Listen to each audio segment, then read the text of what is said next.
Seguimos con más temas para todos. Seguro que más de uno y más de dos de los espectadores que nos están viendo sufren de amaxofobia, es decir, miedo a conducir.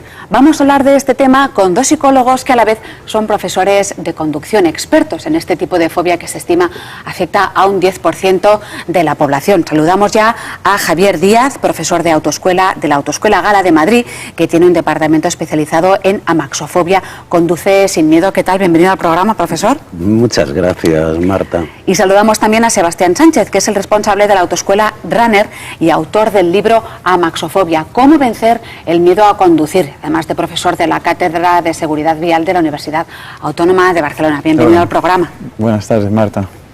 De entrada, ¿cómo se puede saber que una persona sufre amaxofobia? Bueno, pues una de las maneras de saberlo creo yo que es midiendo, ¿no? Igual que si alguien queremos saber si tiene fiebre, tenemos un instrumento para poder medirlo. En la cuestión de la amaxofobia también hay un instrumento que sería un cuestionario que mide la amaxofobia y los niveles de amaxofobia. ¿Un cuestionario con cuántas preguntas? No, no te asustes, son 15 preguntas, o sea que es rápido de contestar y además es rápido de poder valorar, evaluar y saber, como te decía antes, qué grado de amaxofobia padece la persona que ha pasado el cuestionario. Como por ejemplo, ¿alguna? ¿Alguna de las preguntas? Pues una de las preguntas podría ser si, por ejemplo, piensas que vas a ser un peligro cuando conduzcas. Yo personalmente también creo que una manera en que una persona puede saber si tiene este miedo es porque está desarrollando conductas de evitación y de huida. En la medida en que una persona empieza a reducir los lugares por donde conduce, el empezar a buscar excusas para no conducir y que le lleven, eso puede ser también un síntoma que una persona puede empezar a pensar de sí mismo que algo le ocurre. ¿Esos son los temores principales, las frases que uno o una se va autorrepitiendo? Bueno, yo en esto, y creo que Sebastián estará de acuerdo conmigo, el miedo fundamental que tiene una persona con amaxofobia es al propio miedo. Al propio miedo, las consecuencias que el miedo, la ansiedad puede originar en una situación de tráfico. Ese es el miedo fundamental. Porque hay muchos conductores que empiezan a desarrollar esta fobia después de 10, 15 años conduciendo, con normalidad, ¿no? No se puede decir que esa persona tenga miedo al tráfico, porque de hecho se manejan por determinadas vías con una solvencia de experto. Tener miedo al miedo es un concepto complejo, ¿no? No. ¿Qué es? ¿Miedo Claro, es una situación paradójica, pánico? ¿no? Es una situación paradójica porque, tal como decía Javier, son personas que, por ejemplo, en ciudad conducen muy bien y, sin embargo, cuando salen a carretera, en una carretera que no tenga arcenes, tienen miedo a que si se manifiesta la ansiedad no sepan qué hacer, no pueden parar. Entonces es bien cierto que lo que se desarrolla ahí es un miedo al propio miedo. Claro, entonces es difícil controlar una situación que no sabes cuál va a ser, ¿no? ¿En qué sentido? No cuando sabes estés cuál va a ser. conduciendo, dices, si siempre haces los mismos recorridos, siempre tienes tu espacio. En realidad es que ellos empiezan a tipificar los lugares donde saben que van a pasar miedo. Yo hay una cosa que me sorprende mucho de estos pacientes, es que parece que llevan un GPS en la cabeza. Pero un GPS, saben exactamente dónde va a estar cualquier puente, cualquier túnel, cualquier curva pronunciada. Por ejemplo, uno de sus temores típicos son las incorporaciones de otros vehículos cuando ellos van circulando por una autopista. Entonces saben exactamente dónde está cada una de ellas, pero como un GPS, impresionante. Si les parece, llegado a este punto, vamos a ver un reportaje porque conducir no es una obligación, naturalmente, pero es muy útil. Llega el momento en el que incluso personas con temor a ponerse al volante deciden dar el paso y sacarse el carnet. Ingrid tiene amaxofobia, miedo a conducir. Hace 7 años intentó sacarse el carnet, pero no llegó a hacer ni una práctica. Ahora quiere superar el problema, aunque cree que le costará porque incluso como copiloto sufre. Con las dos únicas personas que voy segura, primero con mi padre y luego con mi novio, con las únicas personas que voy segura en el coche de copiloto. Lo demás lo paso muy mal, enganchada a la puerta, que parece que voy a dejar los dedos en la puerta, y ya solo de pensar de tener que ponerme al volante, pues no no me veo, es que no me veo. Me da miedo ir, nada más de pensar en hacer el examen en Barcelona ya me pongo histérica. Me entra ansiedad solo de pensarlo porque el tráfico, tanto coche, semáforo aquí, señales, no, es que no me veo yo. Ingrid aprende a conducir en la autoescuela Runner, especialista en amaxofobia.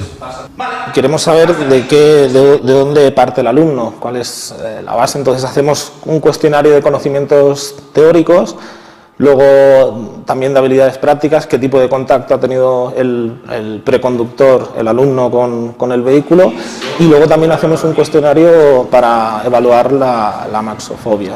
Dependiendo del resultado del cuestionario, pues nosotros siempre queremos hacer una enseñanza personalizada que se adapte a cada alumno.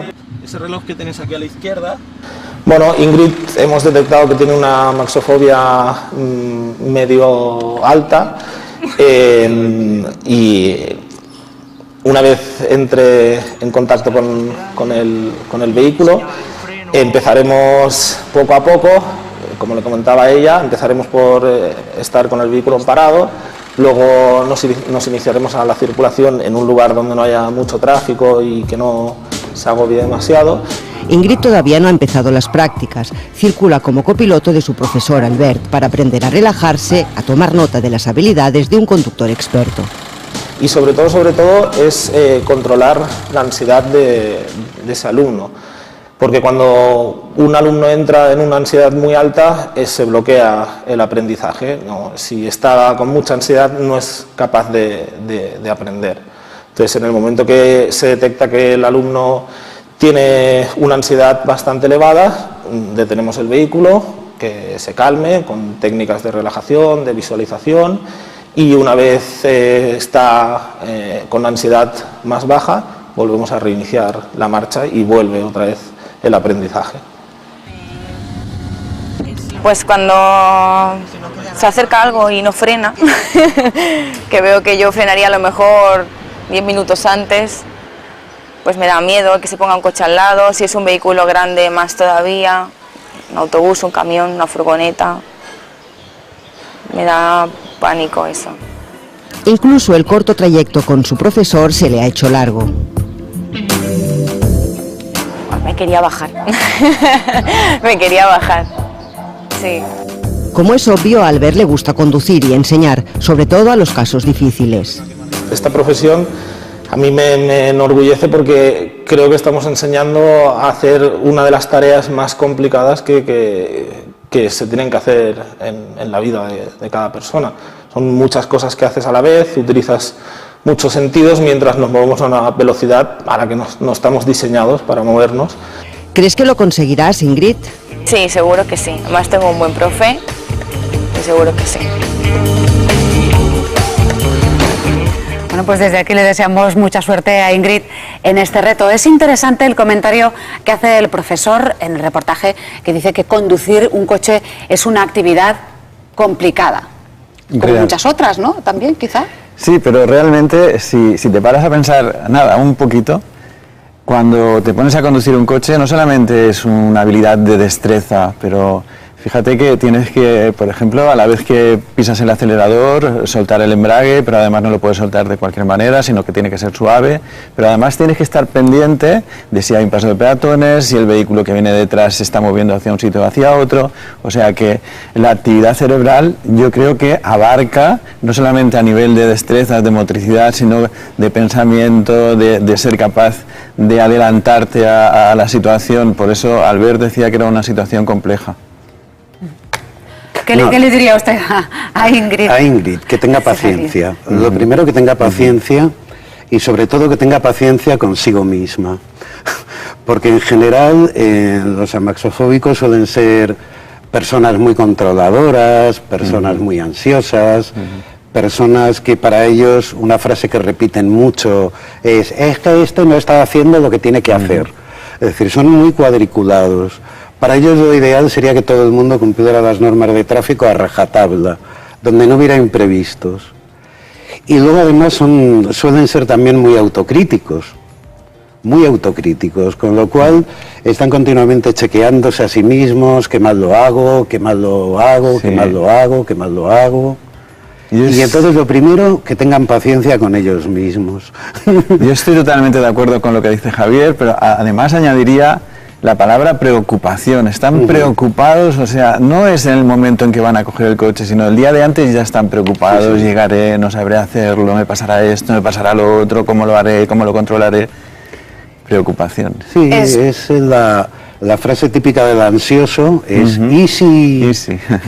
El easy. Easy. Tenemos muchos comentarios en nuestra página, en Facebook, en nuestra página web, de personas que precisamente confirman lo que nos están diciendo nuestros invitados, ¿no? Quizá la angustia de que otro conductor se equivoque. No puedo conducir, nos dice una persona, si no está mi marido al lado. Después también otra chica dice, antes me encantaba, me relajaba, era feliz, y ahora no puedo conducir ni ir de copiloto porque voy atacada y llego agotada.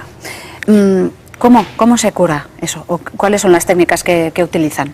Bueno, antes lo comentábamos Sebastián y yo, utilizamos una técnica muy parecida que se basa en lo que se llama exposición.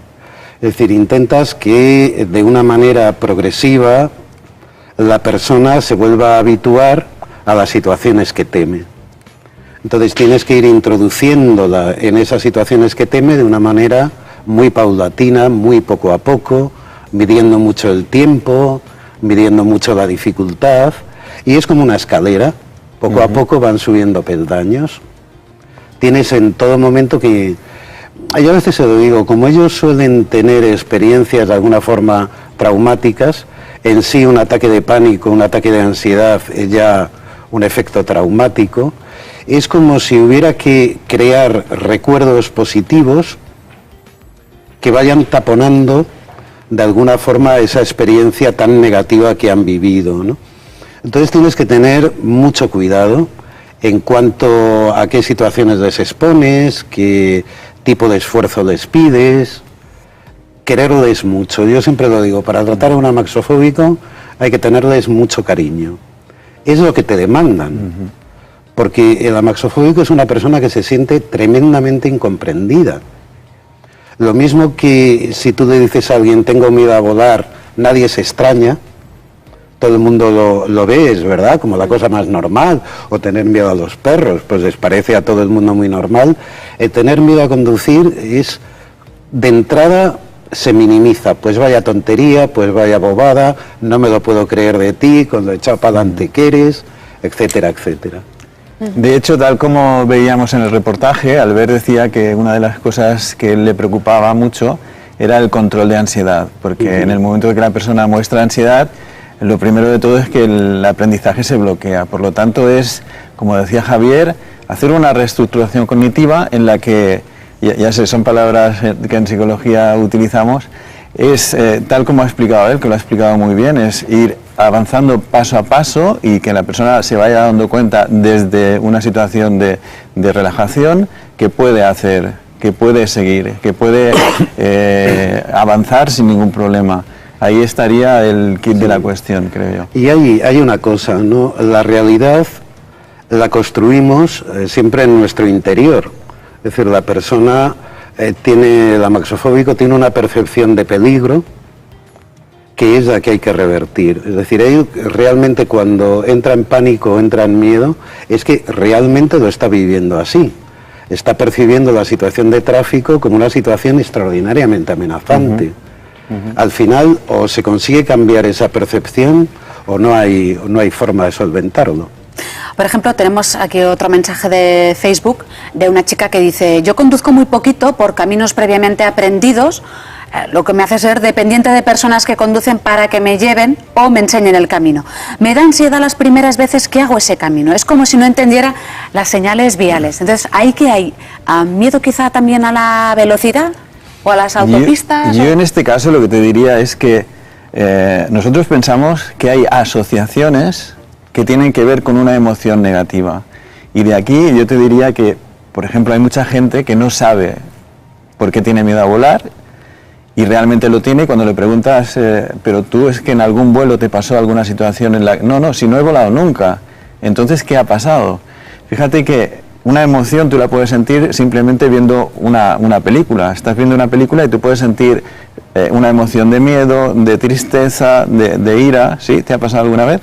De estar viendo una película y a lo mejor estar emocionada porque, pues no sé, el protagonista de la película acaba de morir y tú sabes que el protagonista es un actor que está haciendo un papel, pero hay una parte en ti racional que te dice que eso no es cierto, que si por ejemplo el actor lo acabas de ver, lo verás en otra película, pero la parte emocional no lo acaba de entender, no lo tiene claro. O sea, lo que estoy diciendo es que a nivel emocional las emociones no entienden de realidad y de ficción, porque tú puedes sentir miedo o puedes sentir tristeza cuando realmente no está pasando, es una película. Claro, pero lo que sí que es cierto, Sebastián, es que cuando yo estoy sentada en mi casa viendo una película, quizá ahí no me estoy jugando la vida, y cuando estoy conduciendo sí. No te estás jugando la vida, pero imagínate, mira, te voy a poner el caso del avión. Tú estás viendo una película en la que hay un avión que evidentemente pierde altura, se estrella, muere gente, y durante ese periodo, durante ese tiempo, evidentemente el director y los actores han hecho muy bien su trabajo y hacen que sientan miedo. Tú acabas de asociar ese miedo, que es un miedo que realmente no está, porque no está pasando, pero emocionalmente tú sientes ese miedo, acabas de asociar el volar a miedo. Y cuando a ti te hablen de ir en avión o tengas que ir en avión, sin saberlo, emocionalmente sentirás ese miedo. Pero bueno, insisto, en el tema del coche, muchas más personas utilizan el coche que el avión, pongamos, y el coche lo conduce uno. ¿Qué diría usted? A este comentario de Facebook, hombre, yo creo que el miedo a lo desconocido es lo que está manifestando esta persona, el miedo a lo desconocido. Y eso hay gente que se siente muy vulnerable. Claro. Frente a lo que no conoce. Lo digo por el ejemplo, ¿no?, que ponía, es que claro, cuando tú coges un avión, mira, yo probablemente no voy a coger ningún avión, pero sí que tengo que ir en coche todos los días y llevarlo, ¿no? ¿Qué se les puede decir quizá para consolarles, como decía antes? Bueno, lo primero que conducir es verdad, es seguramente una de las pocas actividades de riesgo que desarrollamos a lo largo de nuestra vida, ¿no? Pero que es un riesgo controlable. Que es un riesgo controlable, ¿no? Si yo pienso en que hay unos 20 y tantos millones de vehículos circulando en España, puedes calcular el número de interacciones diarias que se producen entre todos esos vehículos. Imagínate. ¿No? A mí me gustaría saber si en la aviación hubiera tantos aviones como coches, ¿qué pasaría con la seguridad aérea, ¿no? Es decir, si realmente lo pensamos en términos estadísticos, la probabilidad de tener un incidente en el tráfico no es tan elevada. Y si la persona tiene una actitud controlada y sensata, la mayoría llegamos a viejos sin que realmente nos haya ocurrido nada, ¿no? Es cierto que, bueno, conducir es difícil, es complejo. Hoy el día el tráfico, pues también es bastante complicado, pero, por ejemplo, ¿es verdad que afecta más a mujeres que a hombres ese miedo a conducir, ese miedo a esa responsabilidad? Es verdad, y de hecho, si la amaxofobia la ubicamos dentro de lo que serían trastornos, la amaxofobia sería un trastorno de ansiedad, y si buscamos estadísticas, veremos que hay el doble de visitas por ansiedad en mujeres que en hombres. En amaxofobia, más o menos, la estadística va por ahí, marcando esa tendencia. ¿Ya qué creen que es debido a eso? Yo ¿A creo... ese prejuicio de mujer al volante, peligro constante? No, para nada, para nada. De hecho, nosotros en la cátedra de Educación y Formación Vial también tratamos el tema del permiso de conducir por puntos, y te podría decir que a los cursos del permiso de conducir por puntos vienen muy poquitas mujeres y muchos hombres. Por lo tanto, si hablamos de peligro al volante, creo que, y lo siento, los hombres manifiestamente son más peligrosos que las mujeres. Yo creo que hay un factor importante, y es que la mujer tiene mucho menos problema a la hora de pedir ayuda que un varón. Es decir, cuando acuden a un profesional, tienen mucho menos reparo que un hombre. La conducción tiene todavía un pozo machista importante. Los varones además se acostumbran también a solventar sus miedos a través, por ejemplo, del alcohol, a través, por ejemplo, del consumo de drogas o a través de la agresividad. Yo siempre lo digo, aquella frase que decía, cuando alguien te agrede, no le preguntes qué te he hecho, sino pregunta de qué te pasa. Porque muchas veces la agresividad al volante, para mí, desde mi punto de vista, es una manifestación del miedo. Es una respuesta de defensa frente a aquello de, si yo doy la primera, mejor que el recibirla, ¿no? Es una forma de defensa, de defenderse. Es una cuestión cultural, ¿no, Javier? Sí. También, porque sí. Fíjate que cuando nosotros éramos pequeños, a nosotros no nos dejaban manifestar emociones, ¿no? Si un niño lloraba cuando era pequeño, el padre le decía, oye, no llores, que tú eres un hombre y los hombres no lloran.